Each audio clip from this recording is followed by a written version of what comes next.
घर बैठे Coca Cola कैसे बनाएं? खुफिया तरीन फॉर्मूला मंजर आम पर आ गया। दुनिया भर में मशहूर सॉफ्ट ड्रिंक कोका कोला, जिसका जायका एक सदी से ज्यादा अरसे से लोगों को अपनी जानिब खींचता आ रहा है, हमेशा एक राज रहा है। कंपनी का दावा है कि इसका खुफिया फॉर्मूला सिर्फ 2 अफराद को मालूम है, लेकिन अब एक नौजवान साइंस यूट्यूबर ने ये दावा करके सबको हैरान कर दिया है कि इसने कोका कोला के राज से पर्दा उठा लिया है। लैब कोट्स के नाम से जाने जाने वाली इस साइंसी मवाद तख्लीक करने वाले यूट्यूबर का कहना है कि इसने पूरा 1 साल कोका कोला के मशरूब का साइंसी बुनियादों पर तज्जिया किया। इस दौरान इसने मशरूब की कीमियाई साख्त, जायके के अज्जा और इससे मुतालिक दस्तयाब तहकीकी मवाद का बारीक बीनी से मुतालिया किया, ताकि असल जायके के करीब तरीन मशरूब तैयार किया जा सके।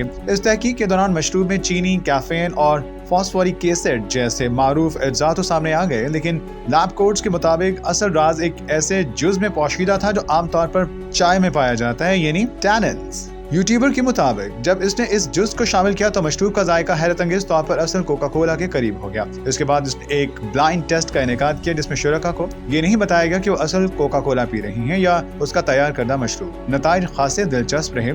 एक शुरका ने कहा, अगर ये मशरूब मार्केट में दस्तयाब हो तो मैं जरूर खरीदूंगा, जबकि एक और ने इसे 10 में से 9.5 नंबर दिए। लैब कोट्स ने अपने वीडियो में इस जायकों को तैयार करने के लिए इस्तेमाल होने वाले मुमकिन फ्लेवर फार्मूले की तफसीलात भी शेयर की। इसके मुताबिक फ्लेवर सोल्यूशन ए 95% एथेनॉल में मुख्तलिफ तेलों के इम्तजाज से तैयार किया जाता है, जिनमें लीमू, lime, tea tree oil, cassia यानी दारचीनी, जायफल, संगतरा, धनिया और फेंचोल शामिल हैं, जिन्हें मखसूस मकदार में मिलाकर 1 लीटर महलूल तैयार किया जाता है। इस तरह फ्लेवर सोल्यूशन भी पानी में तैयार किया जाता है, जिसमें चैंक्स caramel colour, glycerine, phosphoric acid, सिरका, वेनिला एक्सट्रैक्ट, वाइन टैनिन और कैफीन शामिल की जाती है। लैब कोट्स के मुताबिक टैनिन्स की मिकदार जायके पर खासा असर डालती है और जरूरत के मुताबिक इसे कम या ज्यादा किया जा सकता है। यूट्यूबर ने इस बात पर भी जोर दिया कि सिर्फ अज्जा ही नहीं बल्कि सही तरीके से मिक्सिंग और मशरूब को कुछ वक्त तक एजिंग भी जायके को असल के करीब लाने में निहायत अहम किरदार अदा करता है। अगरचे इस दावे ने इंटरनेट पर जबरदस्त तजस्सुस पैदा कर दिया है, लेकिन कोका कोला कंपनी की जानिब से अब तक इस हवाले से कोई बाज़ाब्ता रद्द-ए-अमल सामने नहीं आया और न ही इस फार्मूले की तस्दीक की गई है। ताहम लैब कोट्स का कहना है कि अगर किसी ब्रांड का नाम इस्तेमाल ना किया जाए तो जायके को दोबारा तैयार करना कानूनी दायरे में आता है।